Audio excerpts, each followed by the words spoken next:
Hi friends, welcome back to our துலாக்ஸ். இன்றைக்கி நம்ம சேனலில் என்ன பார்க்க போகிறோம் அப்படின்னம்னா, சண்டே வந்து எங்களுக்கு எப்படி போச்சு அப்படின்றதாங்க இந்த வீடியோவில் போய் பார்க்க போகிறோம். உண்மையாகவே செம்ம ஹாப்பியாக போச்சு. ரொம்ப நாள் கழித்து நான் வீடியோ கொடுத்தாலுமே எனக்கு வந்து சண்டே வந்து ரொம்ப நல்லா ஜாலியாக போச்சு அப்படின்ற மாதிரியே இருந்துச்சுங்க. சரி, இந்த வீடியோ வந்து எப்படி போயிருக்கு அப்படின்னு சொல்லி இந்த விலாகை கண்டினியூ பண்ணி பார்க்கலாம். கயல் கண்மணி வந்திருக்காது. மகிழினிக்கு அவ்வளோ ஒரு சந்தோஷங்க. பிள்ளைங்க 2 பேர்த்தையும் விட்டுட்டு நகரவே இல்லை. மகிழினி அவ்வளோ ஜாலியாக விளாண்டுக்கிட்டே இருந்தா. என்ன ரித்வின் தான் அப்பப்போ வந்து இந்த 3 பேர்த்தையுமே சேர்த்து வம்புழுத்து யாராச்சும் ஒரு தாளை வந்து வம்புழுத்துக்கிட்டே இருப்பான். ஒன்று கடைசியில் அடி வாங்கிட்டு வெளியே வர்றதும் அவனாக தான் இருப்பான்.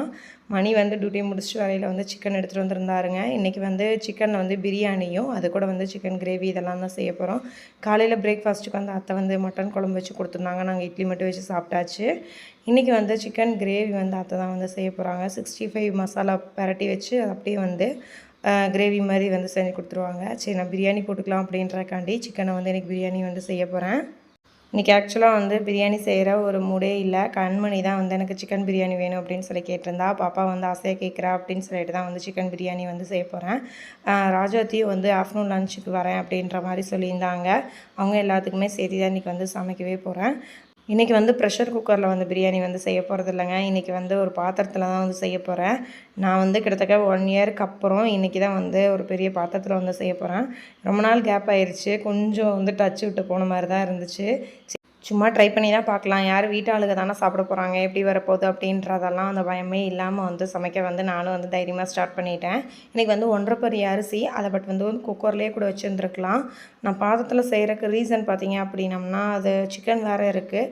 சரி, விசில் வர்றதுக்கு ரொம்ப கஷ்டமாக இருக்கும் அப்படின்றக்காண்டி தான் வந்து பாத்திரத்துலேயே வந்து செய்கிறேன். எப்பயும் போல் நான் வெஜ் பிரியாணி இதெல்லாம் எப்படி செய்யணும் சேம் அதே மாதிரி ப்ராசஸில் தான் வந்து ஸ்டார்ட்டே பண்ணேன். எண்ணெய் நல்லா காஞ்சதுக்கப்புறம் வந்து அந்த பட்டை, கிராம்பு, அன்னாச்சி பூ இதெல்லாம் வந்து போட்டதுக்கப்புறம் பெரிய வெங்காயம் கட் பண்ணி வச்சுருந்ததையும் நல்லா போட்டு தாளிச்சிக்கலாம் அப்படின்னு சொல்லி தான் தாளிக்க போகிறேன். வெங்காயம் நல்லா வசந்ததுக்கப்புறம் வந்து தக்காளி போட்டுக்கலாம். இஞ்சி பூண்டு பேஸ்ட்டு தனியாக அரைச்சி வச்சுருக்கேன். அது கூடயே வந்து பச்சை மிளகா, புதினா தழை இதெல்லாம் வந்து லைட்டாக போட்டு அரைச்சும் அதையும் வச்சுக்கிட்டேன். மட்டனாக இருந்துச்சு அப்படின்னா கண்டிப்பாக வந்து ப்ரெஷர் குக்கரில் போட்டு தாங்க எடுத்து வச்சுருப்பேன். இது சிக்கன் அப்படின்றனால ரொம்ப வந்துருச்சு அப்படின்னா உடஞ்ச மாதிரி ஆயிரும். அதனால் வந்து ஃபைனலாக நல்லா பச்சை வாசம்லாம் போனதுக்கப்புறம் லாஸ்ட்டாக வந்து சிக்கனை வந்து ஆட் பண்ணிக்கிட்டேன்.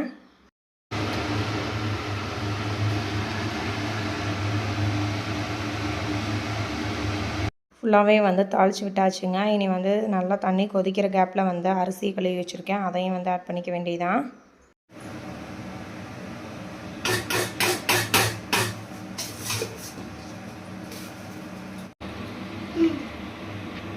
கண்மணியே பிரியாணி கேட்டா, பிரியாணி செஞ்சு கொடுங்க. இங்கே வாங்க, நீ கேட்டனால தானே உனக்காண்டி பிரியாணி செய்கிறேன். டேஸ்ட் எப்படி இருக்குன்றத சொல்லணும். உண்மையான ரிசல்ட் சொல்லணும். அங்கே பிரியாணி காட்டுங்க.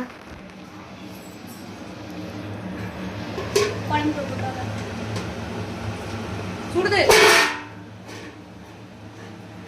ஓகே, பார்ப்போம் எப்படி இருக்குன்னு. வெங்காயம் உரிச்சு தயிர் போடுறேன்.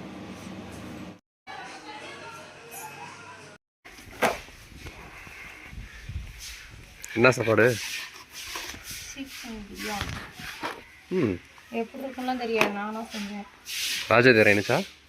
வரையினா எங்கேயோ வெளியே வேற போனோமா, முடிஞ்சா வரையணும். அப்படியா?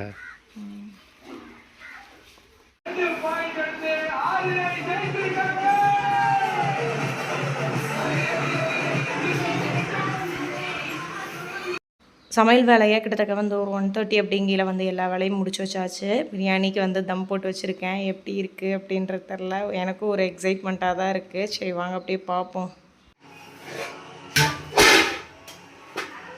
என்ன பிரியாணிங்க அது எப்படி இருக்குங்க?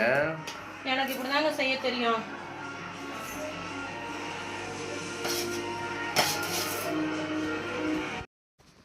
எல்லாம் பிரியாணியெல்லாம் எடுத்து வைக்க சொல்லிவிட்டு இவர் வந்து படுத்துக்கிட்டே பிள்ளைங்க கூட வந்து டிவி பார்த்துட்ருக்காரு. டிவி என்னை கொஞ்ச நேரம் கூட நியூஸ் பார்க்கவே விட மாட்டேங்குதுங்களே அப்படின்னு சொல்லிட்டு இருந்தார்.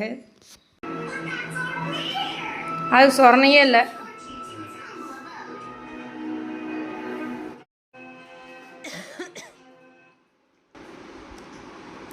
வேகாமல் போயிடுச்சு. வேகாமல் போயிடுச்சா? இன்னும் கொஞ்சம் அந்த தண்ணியா இருக்கணும். அக்கா உன்னை நல்லா பாத்துக்கிட்டாளா? கதவு போட்டவா? அக்கா கூட விளையாண்டியா? அடிச்சி அக்காவை? கண்மணியே கையில கடிச்சாளா? கண்மணி எதுக்குள்ள காயல் அடிச்ச ராஜாத்தியும் வந்து மதிய லஞ்சுக்கு வரேன் அப்படின்னு தாங்க சொல்லியிருந்தாங்க. பட் வந்து திண்டுக்கல்லில் வந்து ஒரு அர்ஜென்ட்டாக ஒரு ஒர்க்கு அப்படின்னு சொல்லிவிட்டு அங்கே போயிட்டு ஈவினிங்க்கு மேலே தான் வந்திருந்தாங்க. உனக்காண்டி பிரியாணிலாம் செஞ்சு வச்சுருக்கேன், நைட் நீ தான் பார்சல் எடுத்துகிட்டு போகணும் அப்படின்னு சொல்லிட்டு இருந்தேன். சரி கொண்டா அப்படின்னு சொல்லிட்டு டேஸ்ட் பார்க்குறக்காக எடுத்து வச்சுட்டு இருந்தாங்க. அதுக்குள்ளே ரித்வீனுக்கு வந்து கொஞ்சம் ஹேர் கட் பண்ணுறதுக்காக கடை கூட்டிகிட்டு போகலாம் அப்படின்னு சொல்லி பார்த்தாங்க. கூட்டமாக இருந்தனால அந்த அண்ணா வந்துட்டு நான் வீட்டுக்கே வந்து வெட்டி விடுறேம்மா அப்படின்னாரு. சரின்னு சொல்லிட்டு தான் வீட்டுக்கு வந்து தம்பி கூட்டிகிட்டு வந்துட்டேன். அந்த கேப்பில் தான் ராஜாத்தி வந்து வந்திருந்தாங்க. பிள்ளைங்க 2 பேருமே வந்து ஃப்ரெஷ் ஆகிட்டு வந்து விளையாண்டுட்டு இருக்காங்க. கோழி குஞ்சை பிடிச்சி அந்த கூண்டுக்குள்ளே போடுறதுல அவ்வளோ ஒரு ஆர்வமாக பிள்ளைங்க வந்து எடுத்து வச்சுக்கிட்டு இருந்தாங்க. எங்கே இருக்கா அவங்க அம்மா? டாச்சு போங்க, டிஃபன் பாக்ஸ் எடுத்து தரேன். நல்லா இருக்கா இல்லையா? போறது கொத்தி கொத்தி வாட்டுது. அந்த கோழிக்கு அறிவே இல்லம்மா. அறிவே இல்லை. பெத்த பிள்ளை இப்படியா வாட்டுவாங்க? பெத்த பிள்ளை எப்படியா வாட்டுவாங்க?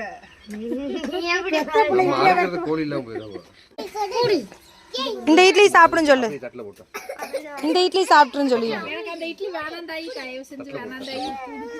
எவ்வளோ ஆசையா மக இட்லி சுட்டுருக்கா. பிரியாணியா எனக்கு போதும். குஞ்சுக்கு வாதார ஆளுங்க, நீங்களே ஒரு கோழி குஞ்சு தூக்கிட்டு போயிருங்களே.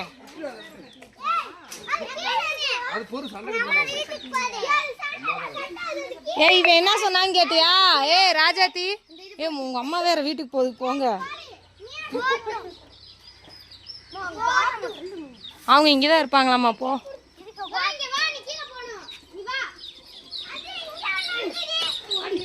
வாடி, அது வாடின்னு கண்டையா? வாடாவா இருந்தா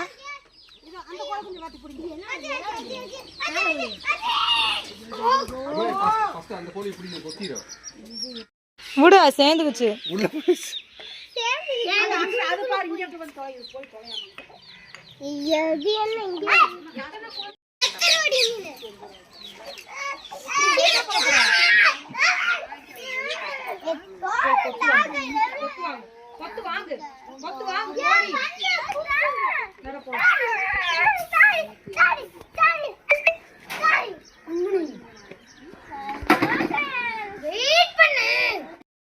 எப்போ வர்றீங்க? எப்போ வர்றீங்க?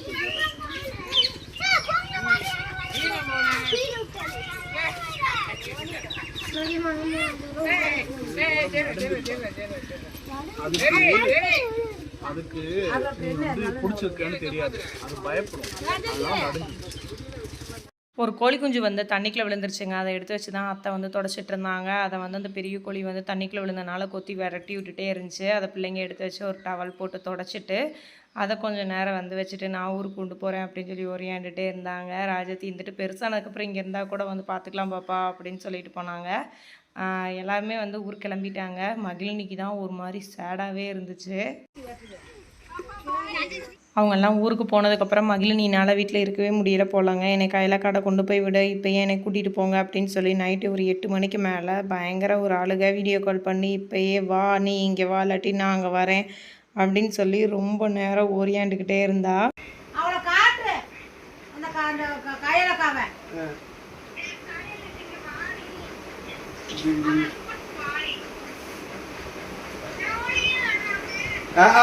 வந்துருச்சுல, பள்ளிக்கூடத்துக்கு போன சொல்லு. ஒரு என்னமோ பேசுதுப்பா.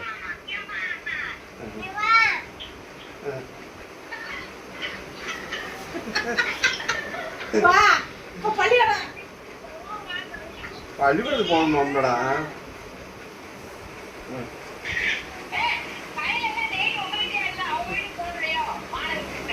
அவளுக்கு போர் அடிக்கிறேன். போர் அடிக்கிறா? போர் அடிக்கிறதுக்கு அதுதான் அவளை லீவ் போட சொல்லலாமாடி? சரி, நாளைக்கு அப்ப எங்க இப்ப? ஆனா போர் போர்னால கண்ணீரா ஒழுகுதுடி இந்த பிள்ளைக்கு.